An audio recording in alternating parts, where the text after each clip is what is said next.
Bend, Oregon always felt like home, not just a place I lived. For 18 years, my diner, the Daily Grind, had been a fixture on Galveston Avenue, a heartbeat for the community.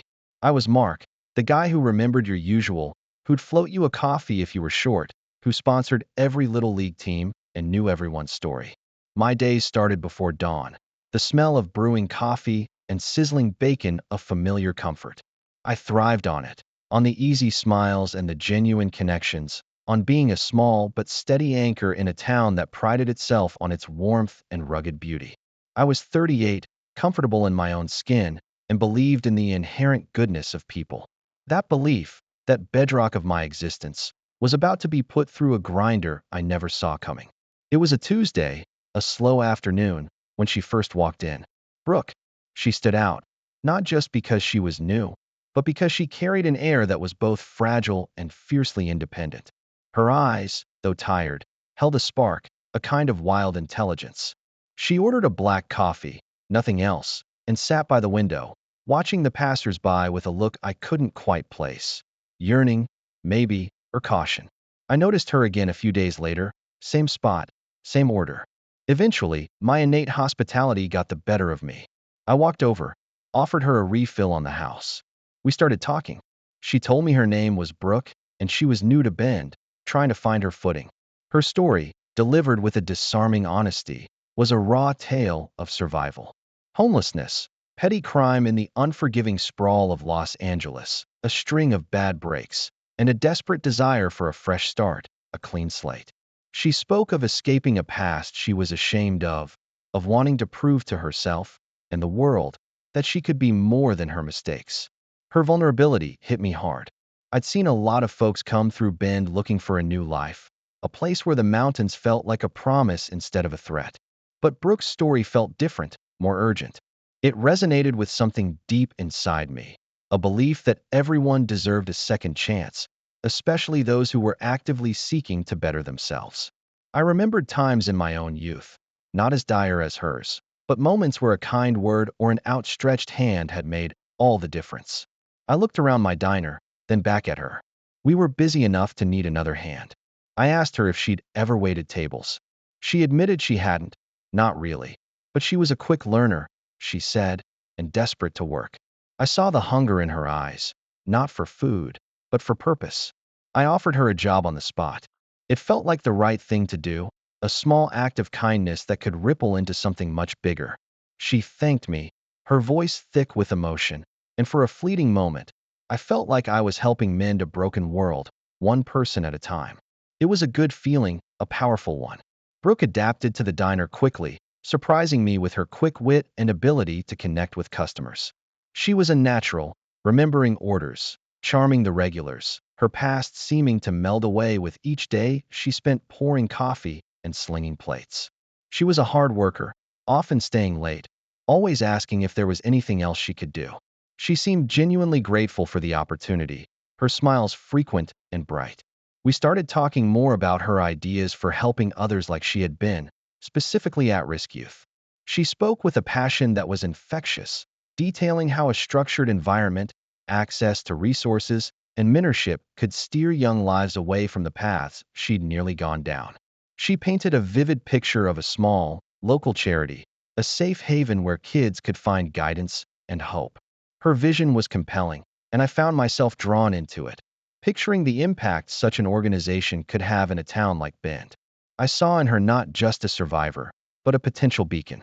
Her past, once a source of shame, she now framed as a unique qualification, a lived experience that would allow her to truly understand and reach these kids.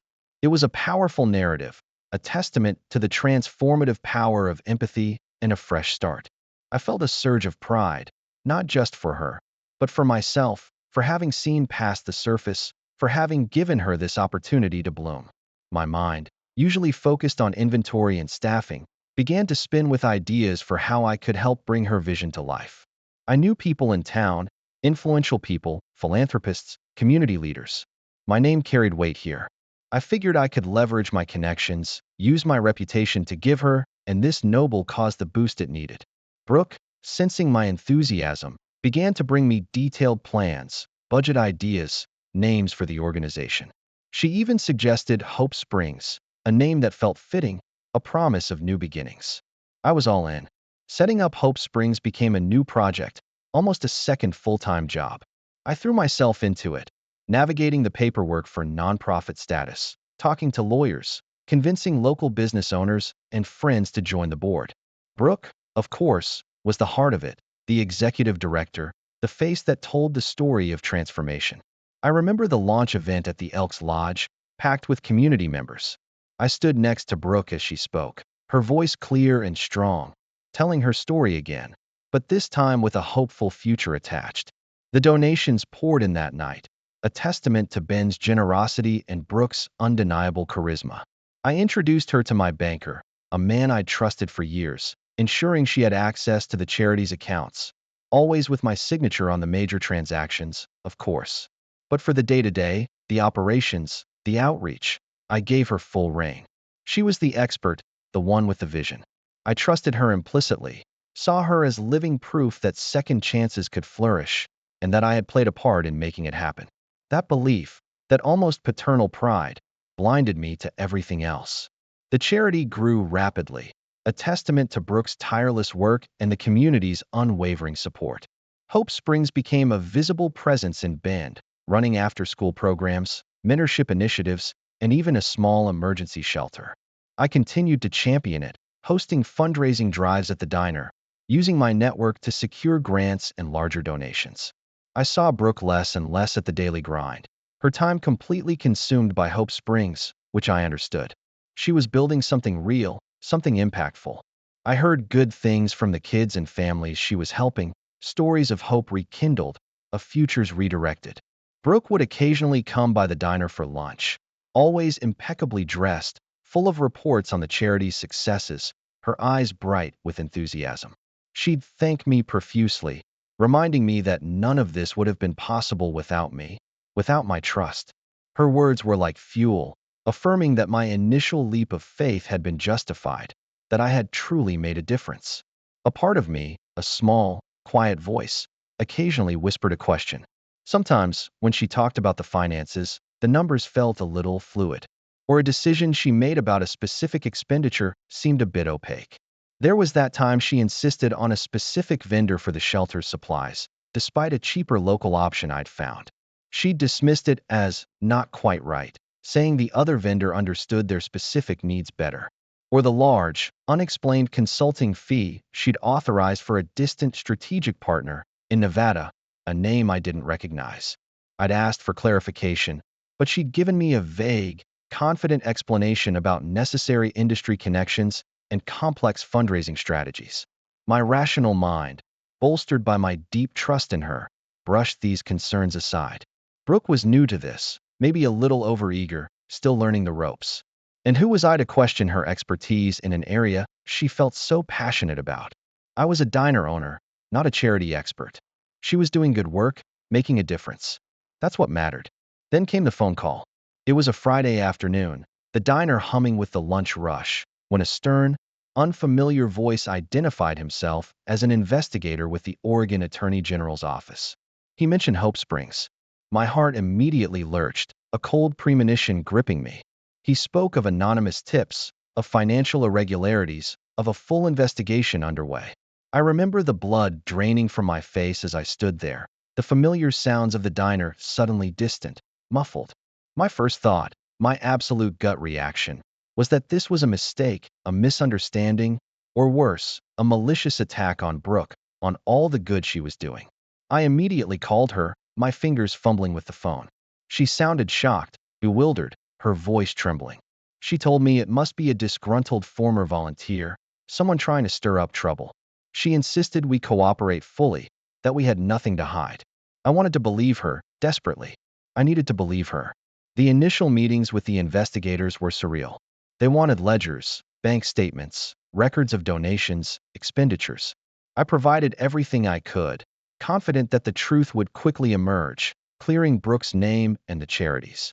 But as they dug deeper, their questions became more pointed, more technical, focusing on specific transactions, large sums of money that seemed to vanish into the ether or reappear in unexpected places. They spoke of a shell corporation in Nevada, a company I'd never heard of, a recipient of substantial payments from Hope Springs. Brooke, when questioned, initially stuck to her story of a vindictive ex-volunteer. But as the evidence mounted, as the paper trail led relentlessly from Hope Springs accounts to this Nevada entity, her explanations grew strained, her composure wavering. I felt a knot of dread tighten in my stomach, a cold, sickening suspicion beginning to chip away at my unwavering faith. This wasn't just a misunderstanding. This was something far darker. The truth, when it finally emerged, hit me with the force of a physical blow. The investigators laid it all out, cold, hard facts on a conference table. Brooke hadn't just mismanaged funds. She had systematically plundered Hope Springs. Tens of thousands, then hundreds of thousands of dollars, siphoned off, funneled to that Nevada shell corporation. That corporation, they revealed, was a front, a crucial link to an illegal gambling ring, part of her old life, a life she had supposedly left behind. She wasn't building a charity for redemption. She was using it as a sophisticated money laundering operation, a means to settle old debts with dangerous people. My charity, my good name, my community's trust, all twisted into a tool for her own deceit. The face of the charity, the public signatory on countless documents, the one who had vouched for her every step of the way, was me. Mark. I felt like I was drowning, choked by the weight of betrayal and complicity. My world, once so solid and predictable, crumbled beneath my feet. The scandal exploded, ripping through Bend like a wildfire. Local news outlets, then regional, then national, picked up the story of the small-town charity scam. Hope Springs, the symbol of hope, became a symbol of fraud. My name, once synonymous with community trust, was now dragged through the mud, synonymous with complicity, with the naive fool who had fallen for a con artist. People I'd known for decades, customers who'd started their day at the daily grind for years, looked at me with a mixture of pity and contempt. Whispers followed me everywhere. Some openly accused me of being in on it, of profiting from the misery of the very kids I claimed to help. The diner emptied out. Tables that were once filled with laughter and conversation now sat vacant, collecting dust. My life became a blur of legal meetings, depositions, and the constant, crushing weight of public shame. Brooke, when confronted with the irrefutable evidence, eventually broke, confessing to a history of similar cons, a trail of broken trust left in her wake. The woman I had believed in, the woman I had helped, was a ghost, a master manipulator. Brooke was eventually apprehended and convicted of embezzlement and money laundering. Her true past, a long history of cons and manipulations, laid bare for the world to see. It was a bitter victory, knowing she was behind bars, but it didn't lessen the sting of betrayal or the damage she had inflicted. I spent months fighting to clear my own name. Every record, every email, every meticulous receipt I had kept from the daily grind, from Hope Springs, was scrutinized. My lawyers meticulously pieced together my innocence, demonstrating my utter lack of knowledge or malicious intent. The state finally cleared me of all charges. I was free, legally, but the scandal had left an indelible mark. My diner, the daily grind, the heart of my life, never recovered. The empty tables, the averted gazes, the suspicion that still lingered in some eyes. It was a constant, painful reminder. My reputation, built over decades, was in tatters. I tried to keep it going, but the joy was gone, replaced by a hollow ache.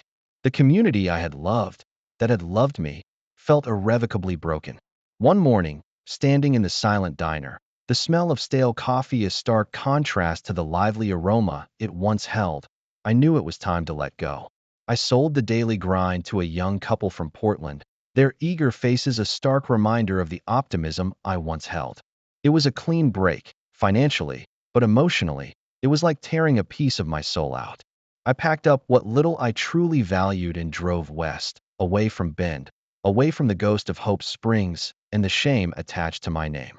I found a small cabin in a quiet mountain town, deep in the Cascades, a place where the air was clean and the pines stood tall, indifferent to human folly. I started over as a wilderness guide, leading small groups on backpacking trips, teaching them to navigate by the stars, to read the signs of the forest.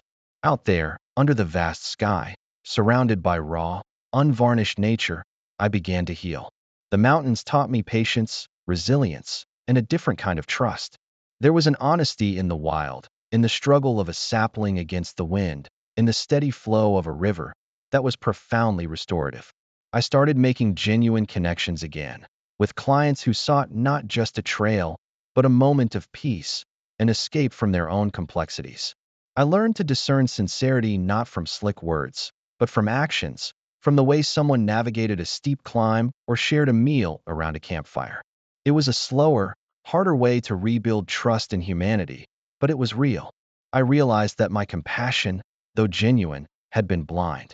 I had believed in Brooke's story of redemption so fiercely that I hadn't looked beyond the surface, hadn't exercised the discernment that life and nature demanded.